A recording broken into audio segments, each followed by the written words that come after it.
Umarangkada ang pulisya ng Regional Mobile Force Battalion ng NCRPO mula sa pamumuno ni Force Commander Police Colonel Celso M. Rodriguez upang maging bahagi sa pagpapanatili ng kaayusan at kapayapaan sa selebrasyon ng Bonifacio Day 2024, partikular sa Menjola, Manila.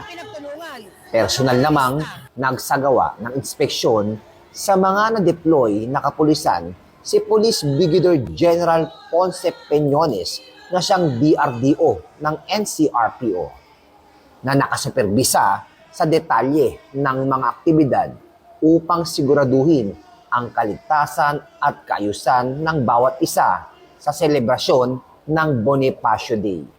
Karagdagan pa, sa kabila ng maximum tolerance na mahigpit na ipinatutupad ng kapulisan, kabilang ang isa sa mga pulis ng Regional Mobile Force Battalion ng NCRPO ang nasaktan at nagkaroon ng malaking pinsala sa namuong tensyon sa pagitan ng pulis at rallyista.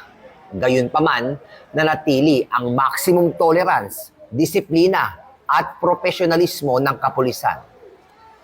Nagbigay naman ng pahayag si Police Brigadier General Arnold Tomas C. Ibay na siyang District Director ng Manila Police District. Natin binibigyan ng instruction ng ating mga kapulisan na to exercise maximum tolerance. Ano pa man ang mangyari, ganoon ang ginagawa ng kapulisan natin. Kaya lang pag sila ay nilabag na nila yung napag-usapan o kaya pilit nilang binubuwag yung hanay ng ating CDM, mapipilitan na po na gumawa ng kaukulang aksyon ng ating mga kapulisan. Itong lugar kung saan sila narito ngayon para magprotesta ay hindi po ito rally zone. Meron po tayo mga tinatawag na Freedom Park kung saan sana pwede silang mapayapang makapaghayag ng kanilang damdamin katulad ng Liwasang Bonifacio.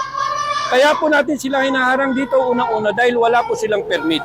Ang ganitong mga aksyon ay nakaangkla sa AAA policy framework ng NCRPO na binibigyang diin ang pagiging able, active at allied ng kapulisan.